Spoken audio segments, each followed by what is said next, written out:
नाज़रीन, United states के 35th president John F Kennedy की बहन रोज़मेरी कैनेडी ने 23 साल की उम्र में कुछ ऐसा किया कि उनकी पूरी जिंदगी ही बदल गई। रोज़मेरी जैसे जैसे बड़ी होती जा रही थी, उसका बिहेवियर काफी पुरतशद्दुद होता जा रहा था, जिसका उसके आसपास रहने वाले लोगों पर गहरा असर पड़ रहा था।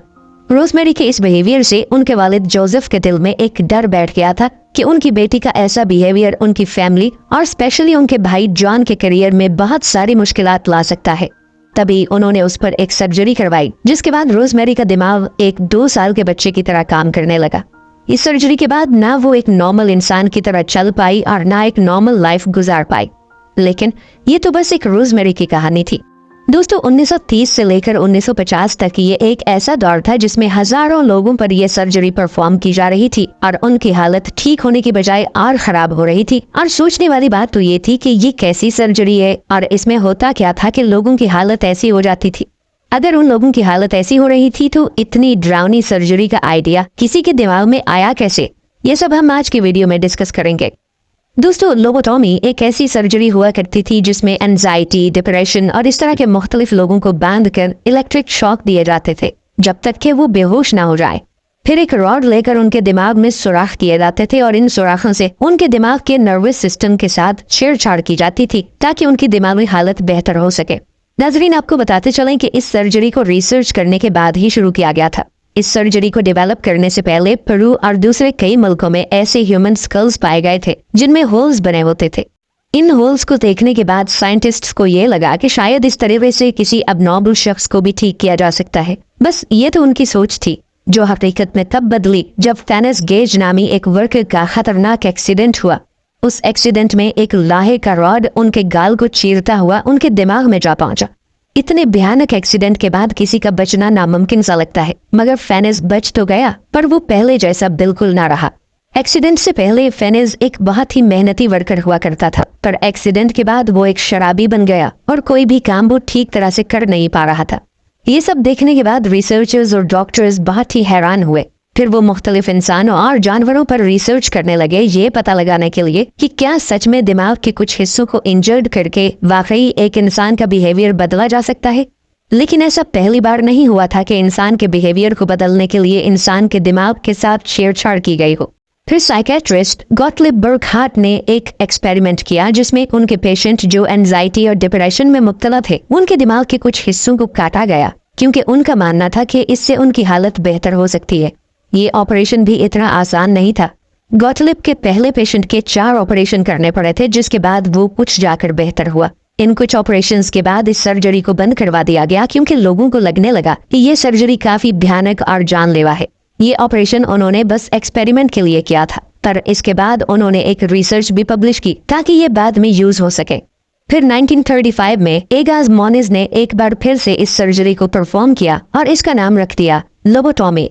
लेकिन मोनिज के ओरिजिनल मेथड में स्कल में होल करने के बाद उसमें अल्कोहल को पंप किया जाता था ब्रेन डिजीज को खत्म करने के लिए। मोनिज की थ्योरी के मुताबिक अगर ब्रेन के फ्रंट पार्ट का कनेक्शन बाकी पार्ट से तोड़ दिया जाए तो एबनॉर्मल बिहेवियर खत्म हो सकता है। उन्होंने एक डिवाइस ल्यूकोट्रॉम को बनाया जिससे दिमाग के हिस्सों के साथ छेड़छाड़ की जा सकती थी।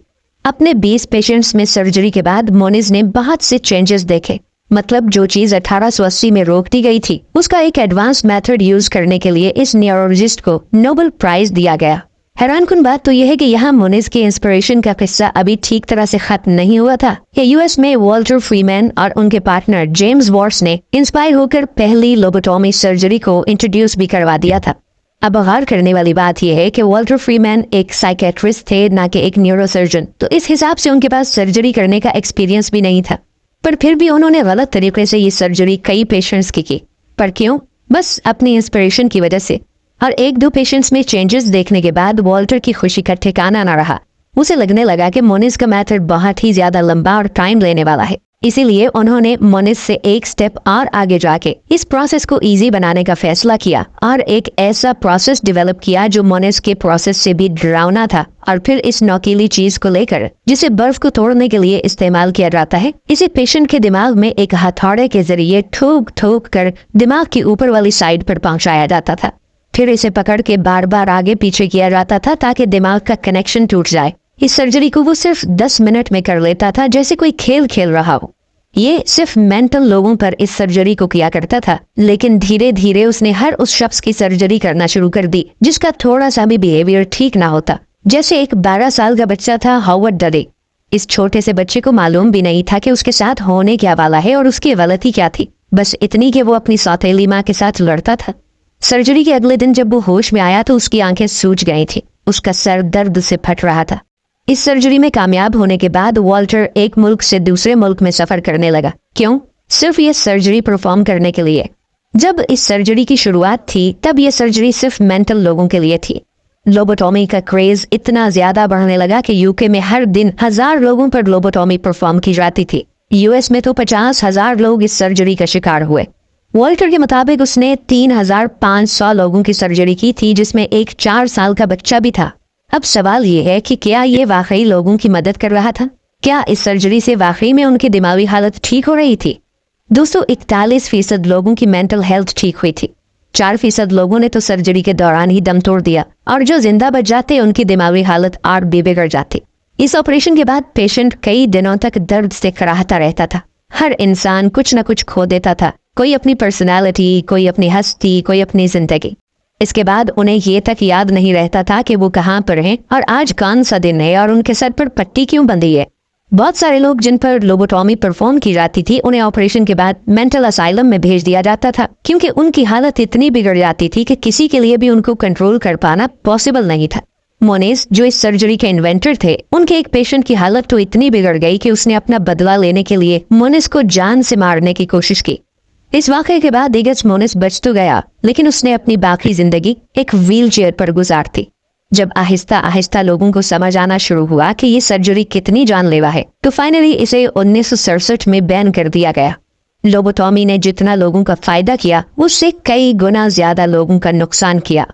दोस्तों, वीडियो अच्छी लगे तो इसे लाइक और शेयर जरूर कीजिएगा।